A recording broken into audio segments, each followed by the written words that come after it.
Welcome, high school football fans, to the Central Indiana Sports Report for the Central Indiana High School Football Scoreboard Show for Week 2. I'm your host, Greg Mengelt.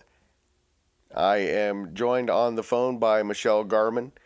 I'm at headquarters in Jeffersonville. Michelle is in Tipton. We have not been feeling very well, so it's going to be a limited scoreboard tonight, like it was last week, because it started last week and has continued to this week. But we're both starting to feel better. Pretty sure we're going to be doing it face-to-face for the first time this year next week, Michelle. And yeah, that'll be nice. And we will talk to coaches, and we will talk to other media, and we will do all that stuff that we've planned. Plus, behind the scenes, we've been making some plans for another show that's kind of exciting. Yes. Michelle spent her night at Tipton High School watching the Tipton Blue Devils improve to 2-0 with a 48-0 win over the Elwood Panthers. Michelle, give us some details. Today was just a game of teams on the opposite ends of the spectrum. Tipton dominated. They came out. They scored on the first 4 possessions of the game. So typical Tipton Elwood of the last 2 decades. Yes. I mean, I didn't realize. I guess I should have, and I think I did, and I just forgot it. Somebody pointed out tonight, Aaron Toll is 23-0. Ooh. 23-0, undefeated against the Panthers since he's been the Blue Devil head coach. And he comes from Elwood lineage. Yeah, and and maybe only a hand, and I should say maybe only like 5 of those games, if even 5, have been competitive in the fourth quarter. It's just been total domination, and that continues. There have been some good Elwood teams in that stretch, but it's been a while. Hopefully Sammy gets that going in the right direction, and they have some talent on the team. They do have some talent on the team. They're just going to have more commitment in the off season. Absolutely. That's just the way it is. Good and great teams are built after the last day of the season, before the first, up until the first official day of practice. That's when the great teams become great. You want to know a secret, Michelle? What's that? That's the difference between the good programs and the bad programs. Yes. Michelle, what I'm going to do is go through all the scores of interest around the state. I'm going to start in our local area and go out from there. We'll twist and turn through Central Indiana, and then I'm going to do the ranked teams in the state. I want to get your comments on the games that you want to comment on. And then after that's done, you talk to Aaron Toll and Sammy Morales after the game, and I want to get more details from the game from you. Please stay tuned for everybody who's interested in the Tipton-Elwood game. Now we're going to go into the scores. As we mentioned, Michelle, Tipton 48, Elwood 0. Quinn Toll didn't have a touchdown pass tonight, but he was 14 of 18 through the air. He had 2 rushing touchdowns. Tipton had, I believe, all of their touchdowns were on the ground. Tipton really didn't need to go to the air much, did they? No, all 6 touchdowns tonight were scored via rush. LaPel beat Frankton 49-2. LaPel ranked 4th in Class 2A and showing it. I saw a highlight from that game, and Devin Craig threw an absolute gem to an open receiver. That's what he does. In the corner of the end zone. That's what he does. Yes. Madison Grant hasn't been challenged yet. The 5th-ranked Argyles 55-0 over Southwood. We've talked about it. For Madison Grant. Probably too much. The first 2 weeks are too easy. Yeah, we probably talked about it a little too much. And they play Blackford next week, so it'll be 3-0 and probably won't be scored on through 3 weeks. So we'll see, but that seems likely. And won't have played a complete game either through 3 weeks. I mean, that's not all their fault, and we've talked about that too, and we probably talked about it too much. Eastbrook beat Fort Wayne Concordia 41-14, Michelle. Bodie Howell 196 yards and 2 touchdowns, according to Summit City Sports. That is an impressive win for Eastbrook. By the way, Jeff Adams and I sent a text to coaches saying that I wasn't going to be able to take calls tonight because I didn't want to cough in their ears and interrupt their interviews. And he called and left a message without me even prompting him to do so. Just once again, class act. He's the best. I'm glad his team's this good, and they are legit. Yes, they are. I picked him to win the CIC before the season. Just saying. As, if someone is going to have something to say about that, and that's the Mississinewa Indians 38-12 over Marion. Mississinewa ranked third in Class 3A, fifth straight win over Marion. Last week, Michelle, Oak Hill lost a heartbreaker to Eastern. Tonight, they did it to Norwell, coming from behind to win 30-25. Impressive that they didn't fold after falling behind in this one and last week's heartbreak. Yes, it's a good win, a great bounce back win for the Golden Eagles. Fremont beat Blackford 63-21. Blackford beat Fremont last year, so that's not good. Although it does seem Fremont is pretty decent. Carmine Moreno had 5 touchdowns in the first half for Fremont. Yeah, and Blackford, new coach, who knows? They're just far enough away that I don't hear anything about them, so I don't know if until CIC play we don't know much about them usually. No, and so I don't know if the new coaching staff has made a lot of scheme changes on both sides of the ball, which that can affect play early. So Alexandria is 2-0 after a 54-14 win over Sheridan. Alexandria ranked 13th in Class 2A. We figure, Michelle, there are 5 contenders in the CIC. 4 of them are in Grant County. The other one is Alexandria, and there's no doubt they're a contender. They're definitely a contender. I'm not surprised they won tonight. I believe I picked them to win tonight. The score is a little bit startling to me, but it shouldn't, because one of the reasons I picked them is because of their aerial game. And, Sheridan has struggled in the past defending really good passing teams, and Alexandria is. And this year on their practice shirts that they got in their practice bags, they have one word, and it's finish, because I don't think they finished their seasons well, whether it be conference or sectional play the last couple years, and they want to change that. And so far, they're playing like they want to change it. Pete Gast is coaching them up. How about the defense, Michelle? They've only given up 14 points, and Sheridan scored 32 last week, so impressive by the defense. Yes. And now for the rest of Hamilton County. Triton Central beat Hamilton Heights 14-0. And the big one of the night, Michelle, our Central Indiana Sports Report game of the night. I am stunned. I said that Westfield was a level and a half better than Carmel on the pregame show. Turns out Carmel's a level and a half better than Westfield, Michelle. Yes, and who picked Carmel to win this game? You did, and Kevin Wright is. I'm going to have. I will say this. I think their record has not been good the last couple of years, Carmel, for different reasons. But the talent is there. Kevin Wright is a winner. That's just all I'm going to say is he is a winner. And I'm going to have an opinion about the greatest coaching families in Indiana history coming up, Michelle. Oh, I'm going to guess, and the Wrights are right up there because he. Oh, the Wrights are number one. The Wrights are number one. Bud by himself. If Kevin had 3 wins, the Wrights still might be number one. Yeah. But I have some opinions on some others. Yeah, and I mean, that was a great win for them tonight. Now, next week will be a really good test for them. They're going out of state. They're going to go over to Ohio, and they're going to play Centerville, which is a very outstanding they have an outstanding program over there. And that's a big school too. So it'll be a good road trip for Carmel. I'm anxious to see how they do in that, but I just think Carmel is they're just playing really, really well. I mean, Yeah. they jumped out a 20-0 lead, It gotta be 20-0 lead tonight. So, if you were voting in the AP poll, you'd have to have them number 2 this week, right?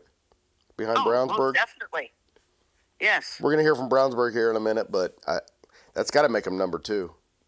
Oh, in my opinion, yes. No doubt. So Michelle's guy Anthony Kullner and the Greyhounds went out to a 20-0 halftime lead. Westfield got it within 20-10 and were driving to get within 3 points after Carmel got a stop. Westfield never stopped Carmel again. 34-10 was that final score. Man, is that a stunner. Carmel had that big interception. Yes, Westfield's going to score a touchdown and interception like in or right at the goal, in the end zone or at the goal line was huge. And that, you're right. And then Carmel couldn't be stopped after that. And they had something like a 3rd and 32 at one point and converted on it late in the game. Yeah. Crazy good. They're good, and they're good on both sides of the ball. I don't think there's any question who's going to be number 1 in our power poll this week and who's going to be our team of the week, but we still got a lot more results to go, Michelle. Yes, we do. Fishers beat Lawrence North 31-28 in a really good game. Fishers jumped out to a big lead. Lawrence North came back. Fishers held them off. Both teams are now 1-1. Fishers, of course, I didn't miss that one. I picked Lawrence North. I believe you picked Fishers. I did. You did, but I said I wouldn't be surprised if Fishers won. Should be a good game, and there were a lot of good matchups in 5A this week, 5 or 6A, 5, 6A, 5 and 6A this weekend. There are every weekend, Michelle, because all the good 6A teams are right together. Yeah, well, that is true. Class 6A, number 6, Hamilton Southeastern, no trouble with North Central, 31-7. Yeah, North Central's just not quite the program it was a couple decades ago. Still not sure about Hamilton Southeastern, but they are 2-0. They're 2-0, and I know record-wise, but they have a tradition of being pretty good. So yes, we know they have great athletes there. Just not sure if they're on the same level as Carmel and Brownsburg and Westfield yet, but they might be. That's my point. Right. They might be. You're right. I think they have the potential to upset, to be to pull off a stunner if things go right. But to go in and against one of those heavyweights as a favorite, I don't think they're there yet. Nope. But also, we wouldn't be stunned if they did get there. Homestead beat Noblesville 13-10. Both teams are 1-1. And the rest of the Hoosier Crossroads, as I mentioned, 6A number 1 Brownsburg also won. I asked Kyle Nedenrip this week if Cathedral could compete with Brownsburg. He said he thought so. 29-0, and it could have been worse. I think Brownsburg's just that good. Oh, I do too. I think that may be the most, to me, that may be the most impressive score of the night to shut out Cathedral. More than what Carmel did to Westfield, but still, it's very impressive. Another impressive one, Michelle. 6A number 8 Avon beat 6A number 13 Ben Davis 35-14. Avon opened its season with wins over Decatur Central and Ben Davis. That's huge for Avon. I think they're definitely better than what I thought, and maybe a lot of others thought they would be going into this season. But I also think Ben Davis is just not very good, right? Yeah, not the typical Ben Davis. You know who might be pretty good, Michelle, and that's Lawrence Central. They beat Zionsville 19-14. I hate that for the fantasy family, but I know. But look, Michelle, they are ranked 12th in Class 6A, Zionsville, and they will be favored in maybe 3 games this year. That's how tough their schedule is. Oh, I know. I will say this, but they're going to play a schedule that should have them postseason ready, and this is a game they didn't get blown out, and that's, to me, that's always a huge thing, is not to go in somewhere and get blown out. We already mentioned Tipton's 48-0 win over Elwood. The rest of the Hoosier Conference, Western snaps its 13-game losing streak with a 37-6 win over North Montgomery. Nice win for the Panthers. It's a great win for Western, and maybe that will help them. They got a couple winnable ones. Yeah, maybe Tough that helps schedule, them though. going forward. Tough schedule. Tough schedule for a team that's rebuilding. Yes. Logansport, Michelle, tonight, 54-6 over Class 5A number 13 South Adams. That's just. Yeah. Logansport is just. They're good. Yeah, the defense for sure is just. It's hard to think of Logansport as an elite program, but it might be this year. Yeah, most definitely. I think last year, and I won't be surprised this year if their football team's just not as better than their basketball team. Yeah, odd. Growing up in our era, that's just an odd thing. Yeah. McCutcheon beat West Lafayette for the first time in 9 years, 31-6. Wow. Yeah. Lafayette Central Catholic beat Ritter 14-0 at Marian University. Tipton's going to get its first test of the season next week, Michelle, against Twin Lakes. Twin Lakes impressive in a 41-6 win over Delphi. And I didn't want to brag too much on the one that I got right because I picked Delphi in that one. I didn't. I picked Twin Lakes. Yes, you did. I did. Part of that is you love the coach, and you know he's building that program right. Yes, he is, and what he likes to do is not what Delphi is going to be great at defending. I mean, he spreads the field. He opens up his running game by throwing the football, different formations, like I said, spread. And for Delphi, that's not who they are. So, and I think if you're not that, it's hard to prepare for that, especially in week 2. To the rest of the Hoosier Heartland, really impressive win tonight for Josh Edwards' Eastern Comets, 44-14 over Northwestern. Yeah, I believe Grant and I picked the Comets because I said, I thought last week that I had some bad misses. That win that they got there at the end against Oak Hill, I thought that just probably gave them a great boost of confidence. Seems so. I know Josh, he was another one that had really good off-season numbers, show out. And those winning that sectional last year, they know they're good enough now. I mean, it's not wondering. It's not. Yeah. They know, and now it's okay. We've been there. Now we got to continue the process. Remember last year, Michelle, when we were wondering who was going to win that sectional because most of the teams were pretty average?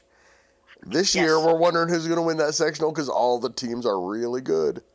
Oh, I know they are. I mean, the draw is going to be huge in this sectional. Another team that apparently got some confidence from a sectional championship, Taylor 63-8 over Greenwood Christian. Michelle, we had some people take Greenwood Christian in our picks competition. Yeah, I'm telling you. Woo. Javon Harris. Taylor is, Javon Harris, people. Yes. Athletes, they found a good formula up there. I'll tell you what, I'm actually intrigued. I will be looking forward to Eastern, Taylor, and the Hoosier Heartland Conference. That should be a great game. 2 weeks from now, Michelle, Eastern goes to Delphi, and then Taylor, and then Carroll. Taylor goes to Carroll, and then Eastern, then Clinton Central. Tonight, Clinton Central 63-14 over Faith Christian to go to 2-0. Yeah, I think Faith Christian's football program is very young. It is. Media picks competition. Every game is worth 10 points. Split up between the two teams. The more a team is likely to win the game, the fewer points they are worth. And Clinton Central was worth 1 this week. So that tells you that was going to be a pretty easy win. Maconaquah beat Carroll 41-21. I think the Braves are legit too. I think they are legit. I think for Carroll to get to 21 points, and it wasn't getting them late, after McConaughey was way ahead. They could be challenging in the HHC. I still think the HHC is a two-team race between Eastern and Taylor, though.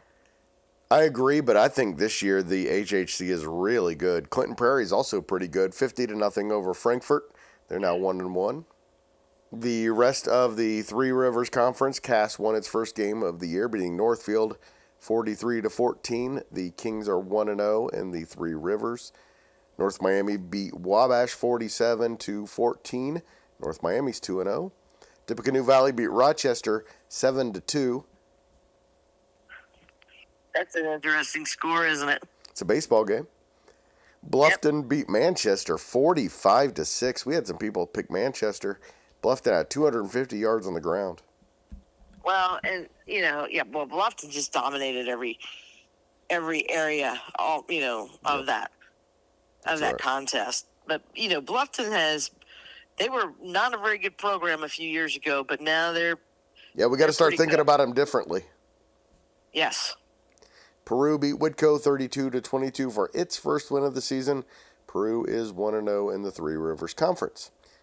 Big game tonight in Boone County, Michelle. Lebanon 48-21 over Western Boone. Lebanon's 1-1. Western Boone falls to 0-2, but they've played two much bigger programs. They have, and even though Lebanon is much bigger than Western Boone, that's an impressive score that Lebanon put up against Western Boone. Especially when you see Pendleton Heights score later. It's that'll put Lebanon's score last week into perspective, let me tell you. In the North Central Conference, Shane Arnold got his first win at Anderson with a 43-18 win over Indianapolis, Washington. Way to go, Shane. Congratulations, Shane. The first win is always the toughest. I'm glad it came early. I'm glad it came early in the season and early in his tenure at Anderson. And that ends a 15-game losing streak for the Indians. 5A number 9 Lafayette Jeff beat Michigan City 46-29. Yorktown beat Muncie Central 15-12 in a defensive battle. That's kind of why I picked Yorktown to beat Muncie Central. Is I just felt like they were just slightly better on both sides of the ball. I know Muncie Central's got the great athlete, some great athletes and a great coach now. They got two great athletes just named Eccles. Yes, I think they've got. I just think Yorktown has just got a little bit. a little bit more established. Don't get me wrong. I think Muncie Central will win that one next year, and people better watch out because I think the Bearcats will become a really good football program. Can Kyle Burrish coach? Yes, he can. Terre Haute South beat Kokomo 46-36. Caleb Small's Wildcats fall to 0-2, but the reports we're getting from there is they are just really banged up. Yeah, and I hate that, but at least they were competitive tonight. And Caleb is bringing something different a little bit to Kokomo too. And if you're a little banged up, but we know he's got a different scheme. He likes a balanced offense, so he's going to pass and throw. And Kokomo has been primarily a big rushing program the last few years, so this is a little bit different for them. And Caleb and the Wildcats may struggle this year, but again, I think it's like Muncie Central. I think Caleb, he's a really good coach, and I think that Kokomo will adjust to his system, and I think Kokomo will be back to being a powerhouse. I don't think they're going to, fall off the grid. No, I don't think so either. I don't think there's any reason not to believe in Caleb Small.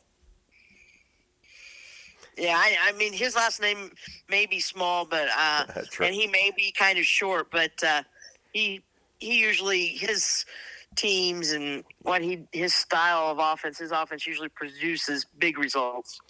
We're pretty sure he's going to win.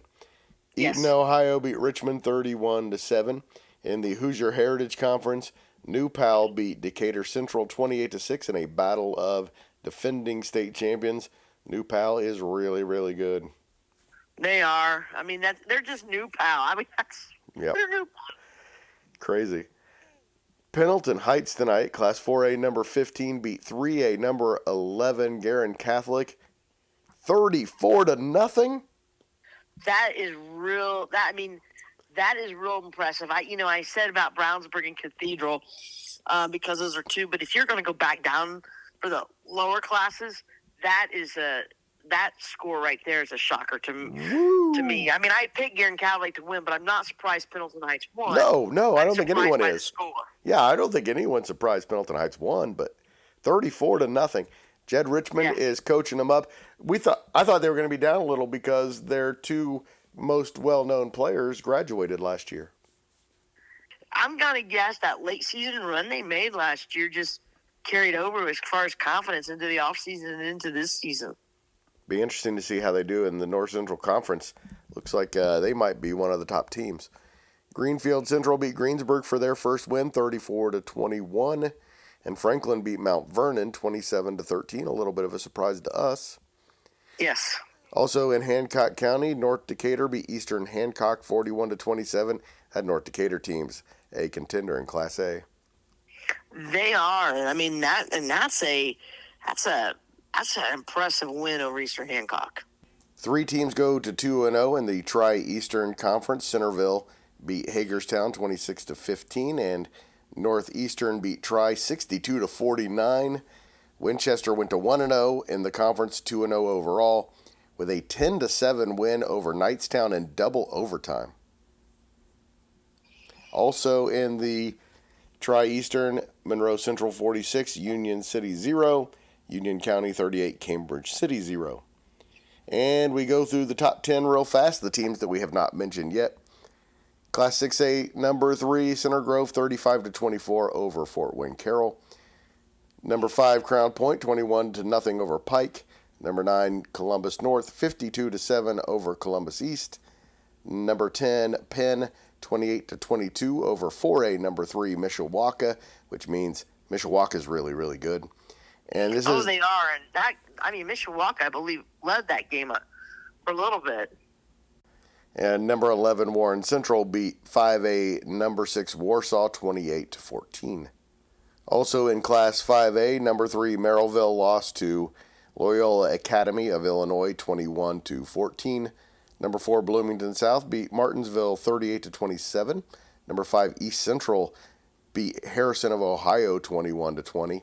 Concord over Jimtown 41-13. It was Plainfield 34-27 over 6A number 15 Harrison. Plainfield's got a nice team.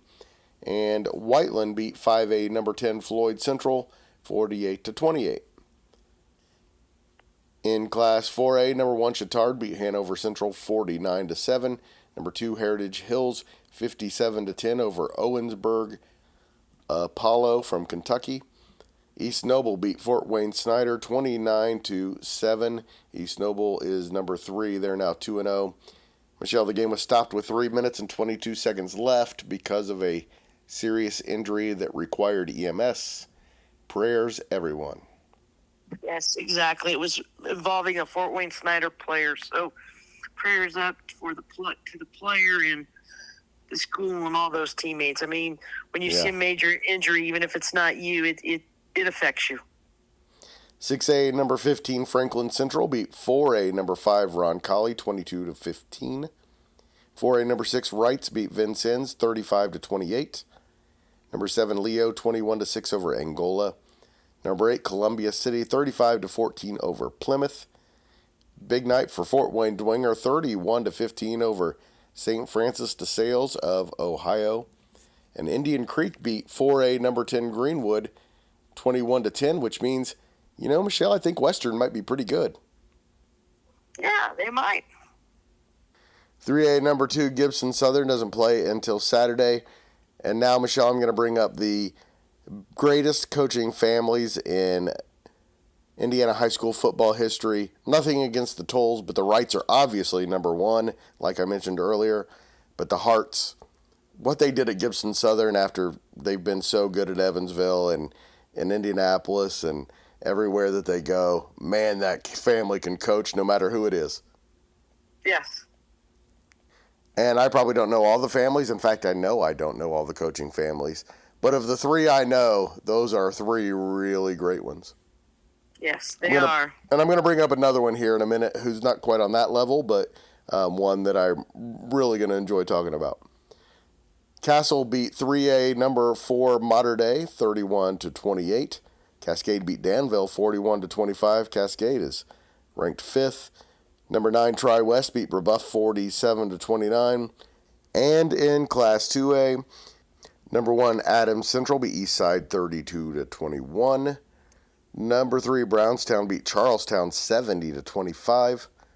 Number 21 Cecina beat number 5 Heritage Christian 52-50. 52-50. Basketball score. That's right. Class 2A number 6 Linton beat Monrovia 34-19. Number 6 Linton beat Monrovia 34-19. And in Class A, number 2 South Putnam 65-21 over Greencastle. Number 7 Springs Valley beat Mitchell 70-6. Number 9 North Judson beat number 11 LaVille 21-14 in a really good one. And Knox beat number 10 Pioneer 38-20. A couple other scores. Shenandoah beat South Decatur 39-0. And this one is not in Central Indiana, and I wanted to bring it up anyway.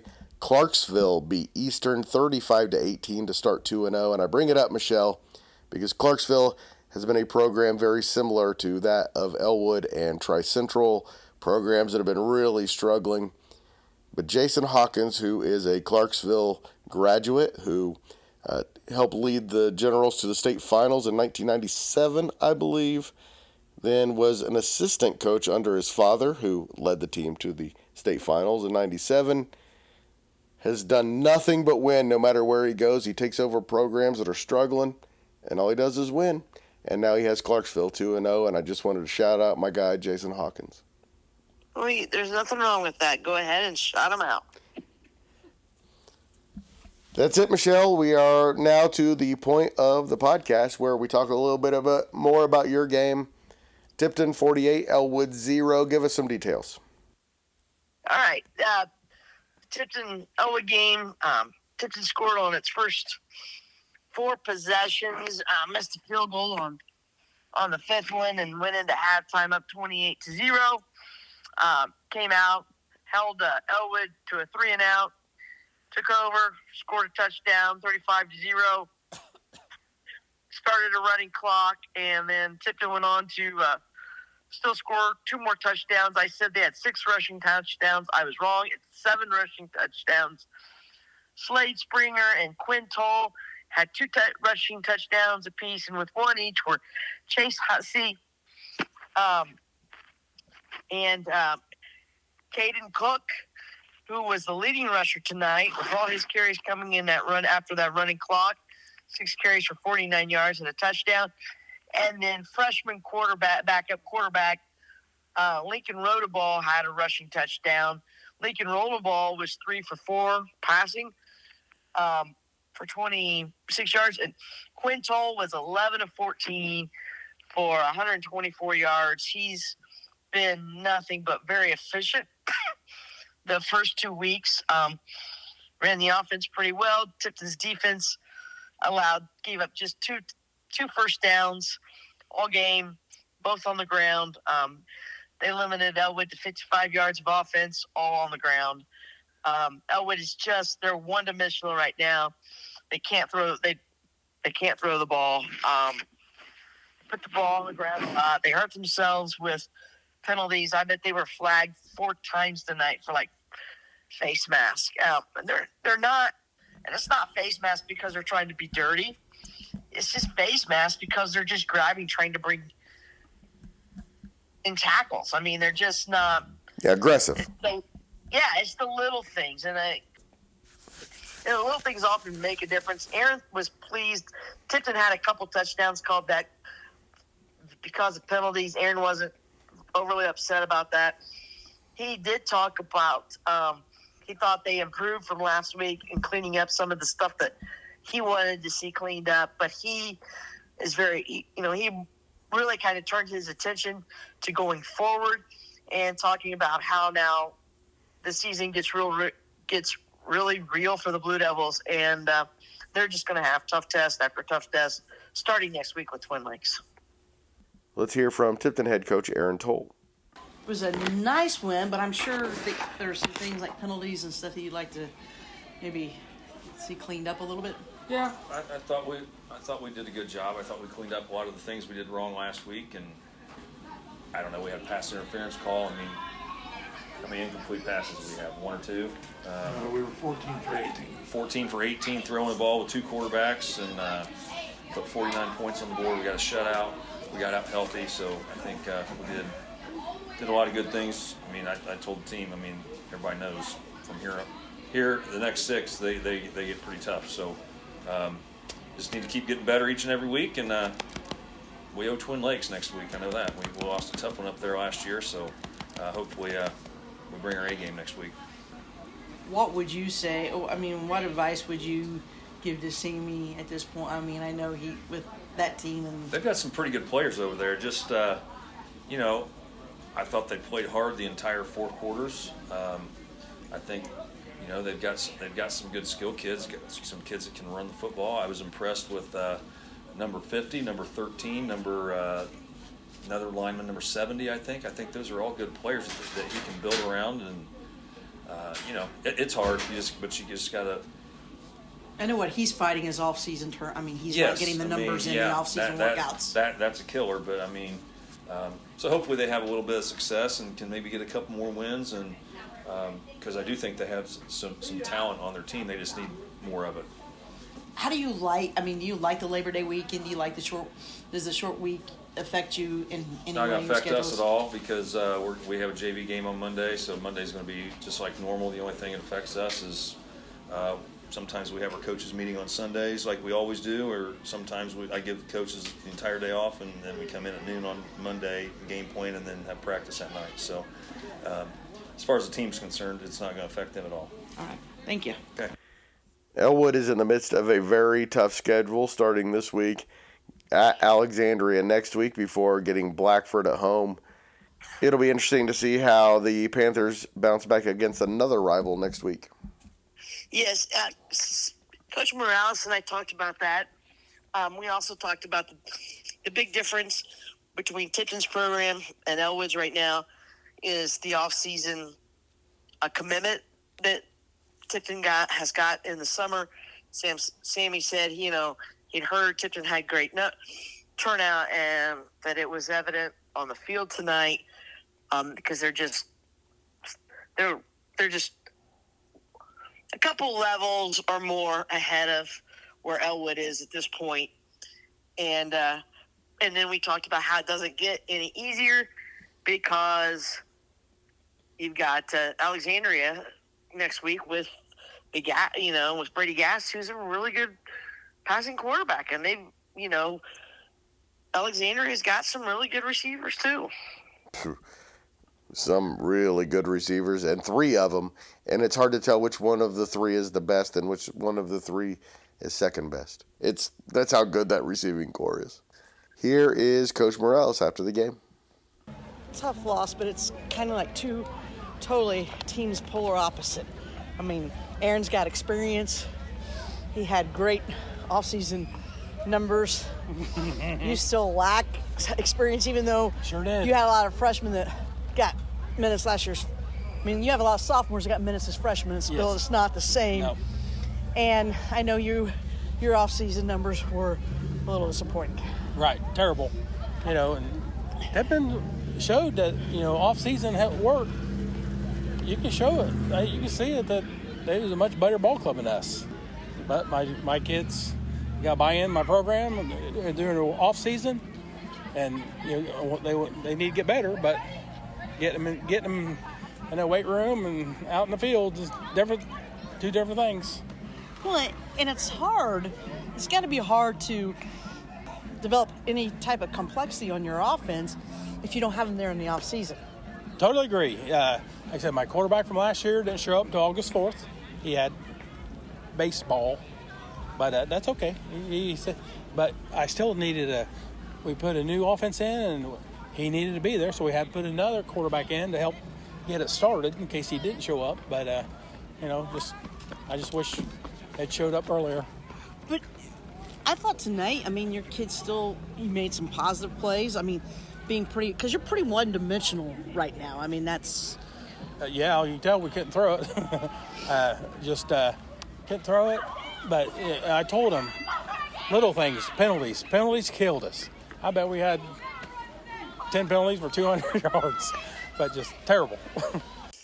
Thanks so much, Michelle. That was a lot of fun. We will have more details on the game, stats and such, on Tuesday when we do our football report, where we talk to coaches and media about the games, and we name offensive, defensive, and two-way player of the week, coach, team, and win of the week, and our top 20 power poll. I hope you can join me for that one, Michelle. Thank you so much. Oh, you're welcome, Greg. I look forward to it. And thank you to producer Susie. And you guys have a great Labor Day weekend. Thanks, Michelle. You too. Thank you, and good night. Thanks, everybody, for listening to the Central Indiana Sports Report. Please do us a huge favor and share this podcast with a high school football fan in your life to help us spread the word. The Central Indiana Sports Report is here talking about Central Indiana sports every single day. Thanks again, Michelle. Thank you, Greg. By the way, the Central Indiana Sports Report is a product of ITG Media. Hey, Greg loves Susie. Thanks, Michelle.